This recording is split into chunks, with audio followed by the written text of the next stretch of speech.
we tell the tale, the marvelous journey home written by the mythical Homer, the Odyssey. On the beach of Troy, the king of Ithaca, Odysseus, prepares his sailors for the return home. The war has lasted 10 years, bleeding an entire city until it lies in ashes. The price paid has been great, claiming the lives of the great heroes of Greece, Hector and Achilles.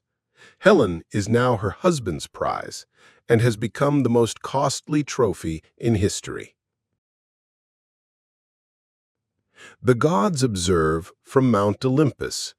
They have had their favorites and have gambled with the fate of mortals. But in the end, it was the cunning of Odysseus that tips the scales of the conflict, as he devised the strategy to deceive the enemy by gifting them a massive wooden horse, where Greek soldiers hid, opened the city gates, and ultimately granted victory to the Greek League. Odysseus is impatient to set sail for Ithaca. There he said farewell to his beloved wife, Penelope, whose company and affection he longs for. He is also awaited by his son, Telemachus, whom he left as only a baby and who must now be a young man. Our protagonist encourages his men to finish their preparations and embarks with the first wind of the morning.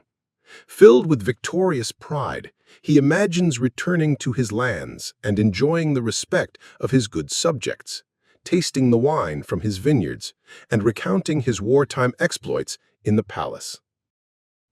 During the journey, Odysseus orders his men to set a course for the city of Ismarus, with the purpose of plundering it and collecting war spoils. Although they subdue the city, a surprise attack claims the lives of 73 of his men, and a strong wind blows the remainder of his fleet off course. Days later, they land on an island to resupply. A group of people who are lotus eaters live there and consume the lotus flower. The 3 men from his crew who tasted it had to be forced back onto the ship as they had become hooked. In Ithaca, Penelope awaits her husband's return. She is worried because she knows that other kings who participated in the Trojan War have already returned to their cities, but there is no news of Odysseus. The people of the kingdom are growing impatient, and some insolent ones say that her husband is already dead. Telemachus is growing into a handsome young man and is learning to string and use a bow. Like his father, he has the favor of the goddess Athena, of whom Odysseus is a faithful devotee. Penelope reigns in Ithaca, and from her court she hears treacherous voices demanding that Ithaca cannot remain without a king. The queen knows that if Odysseus does not return, she will have to remarry in order to be allowed to rule. Odysseus's fleet stops at islands where sheep abound, but this island belongs to the Cyclops, and those sheep are their livestock.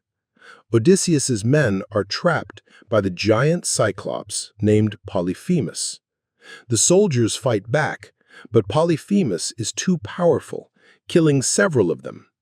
Odysseus thrusts a sharpened log into his single eye, leaving him blind. The Cyclops traps the men in his cave, blocking the exit with a rock. Each morning, he moves the rock to let his sheep out to graze. Odysseus devises a ruse to escape, kills some sheep at night, and have his soldiers cover themselves with their hides, so when the blind Cyclops touches them, he will let them out of the cave, believing them to be his sheep. As they escape, Odysseus taunts the blind giant and shouts his name so he will remember him. This is a grave mistake of hubris that he will later regret, as Polyphemus is the son of Poseidon, the god of the sea. Back at sea, Poseidon unleashes his fury on Odysseus and stirs the ocean, turning the waters into a storm, once again undoing the hero's progress. He is pushed to the island of the god Aeolus, who helps Odysseus by giving him a bag with winds that again set his course bringing him close to the shores of Ithaca. When he has the island in sight, his curious sailors open the bag of winds, and a tempest breaks out, pushing Odysseus farther than ever from his homeland. Exhausted, thirsty, and hungry, Odysseus and the few men who still accompany him are shipwrecked on an island full of plump farm animals, perfectly ripe exotic fruits, and crystal-clear streams of water. The men feast on the delicacies, eating greedily. The island is only inhabited by women, each of them beautiful. Then Odysseus meets Circe the sorceress, who reigns on the island. She turns Odysseus's guards into animals and asks him to love her in exchange for his men not being sacrificed for dinner. Odysseus spends 8 years on that island with Circe, but throughout this time, not a day passes without him missing Penelope. Circe, in an effort to win Odysseus's love, offers that as long as he is with her, he will not die. But Odysseus rejects her, telling the sorceress that he can only love his wife. In the Council of the Gods, Athena intercedes for Odysseus and asks Poseidon to allow the hero to return home. She then descends to earth and visits Ithaca, taking the form of Mentor, a friend of Telemachus. She goes with him and convinces him to go in search of his father. The boy agrees and sets out for Pylos, as things in the palace are becoming increasingly dire, and his mother's suitors are intimidating and disrespecting him. The queen is besieged by a mob of local nobles who demand that Penelope choose a consort to rule the island. These nobles are guests in the palace, where they get drunk, eat, and abuse the servants at the queen's expense. Penelope does not believe any of these men are worthy of marriage and is faithful to Odysseus, as she has not lost hope that he will return. She creates a ruse to extend the wait for her suitors. She promises she will choose one of them the day she finishes weaving a funeral shroud for King Laertes, her missing husband's father. Every day the men watch the queen weave with dedication and skill, but every night she unravels her progress, extending the tense wait day after day. Circe, in these 8 years, has only desired Odysseus's love, and although she could curse him for not reciprocating, she chooses to set him free because she loves him. She advises our protagonist to visit the realm of the dead to seek advice from the deceased seer Tiresias, and thus be able to reach Ithaca. Our hero does so, traveling to the underworld, the domains of the god Hades. There, he sacrifices some sheep and gives their blood to the specters, choosing prominent figures from thought and war, and also giving it to the spirit of Tiresias, who prophesies his return to Ithaca, but at the same time warns him of the arduous path that awaits him. Back on the sea, Odysseus and his companions hear the singing of the Sirens. Our hero orders everyone to plug their ears, as their beautiful songs and dreamlike forms cause shipwrecks. They also escape from Charybdis and Scylla until they manage to reach the island of the sun. Despite Odysseus's warning to his men not to touch the livestock, they sacrifice some cattle, and when they set out to sea, the god Zeus strikes their vessel with a lightning bolt for having desecrated his cattle. The ship is torn to pieces, and only Odysseus survives, managing to reach the island of Calypso. There, she is found by the princess Nausea, who helps him along with her handmaidens and brings him before her father, the king. In the palace of the Phaeacians, Odysseus tells his extraordinary story. The impressed king convenes a feast and offers Odysseus the hand of his daughter. But Nausea, inspired by Athena, intercedes with her father to help Odysseus return to Ithaca. The king agrees and orders his fleet to make the voyage. Penelope watches the horizon every day, hoping to see her husband's fleet appear. She remembers that when he said goodbye, she made Odysseus promise that upon his return, his fleet's sails should be white to announce his victory, and black if he did not return. That afternoon, from the Phaeacian ships, Odysseus sees Ithaca in the distance.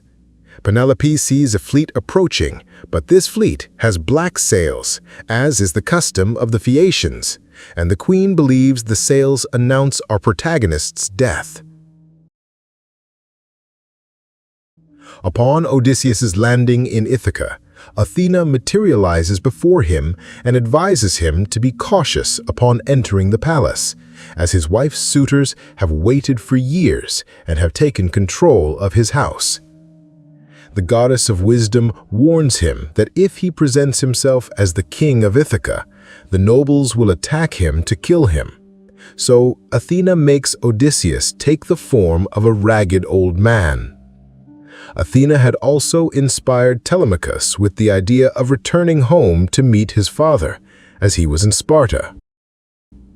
Father and son reunite at the house of a loyal servant and, with the goddess, plan their revenge. The next day, Odysseus enters the palace disguised as a ragged old man. Only his dog Argos recognizes him, and, already old, it dies in the presence of its master. Odysseus is humiliated and mistreated by Penelope's suitors, who, disheartened by the black sails, has agreed to take a new husband. Our protagonist manages to talk with his wife and learns of the sorrow and lament she suffers from the absence of Odysseus from her bed. Then the queen orders her maid, Eurycleia, who was the hero's wet nurse, to wash the beggar. The maid complies with the order, and as she washes the man's body, she recognizes a scar that Odysseus got when he was a boy hunting a wild boar. He asks her to be silent so as not to ruin his plans for revenge, and organizes the servants to prepare a feast for the invaders the next day. At dinner, Queen Penelope announces that she will accept a marriage proposal from one of her suitors, as it is unlikely that her husband will return home. She appears with a bow that her husband left behind when he went to fight in Troy. She promises the nobles that she will marry the one who can make the arrow pass through the eyes of 12 aligned axes. One after another, the suitors try, but they are not even able to string the bow. Odysseus asks to participate in the test, but the arrogant nobles deny him. After Telemachus's insistence, he is allowed to try. With great ease, Odysseus strings the bow and manages to make the arrow pass through the eyes of the axes, to the astonishment of those present. He then looks at Telemachus to arm himself and thus begin the final fight. Odysseus approaches the leader of the suitors and pierces his throat with an arrow. Then a brutal fight begins, where arrows fly and swords swing. Melanthius, a disloyal servant of the king of Ithaca, provides the invaders with weapons. But it is already too late. Odysseus is making heads fly, cutting off legs and tearing open necks. Telemachus's arrows pierce plump abdomens, and the traitorous servant is cut to pieces by his master. The walls are covered in blood, and Odysseus reveals his identity to all who were faithful to him and remained alive. Penelope is incredulous, as she is convinced that her husband is dead because she saw the black sails. Odysseus speaks to her with love and tells her about the day he built the bed they shared together, which was made from a fir tree he cut with his own hands. Penelope finally recognizes him, and Athena undoes the spell that concealed the hero's true form.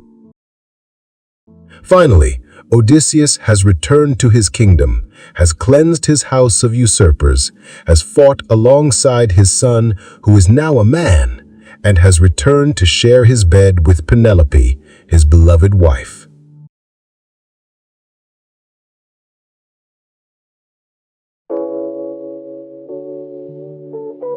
That's the end of the mythical work of the ancient Greeks. Do you think Homer really existed and wrote the Odyssey?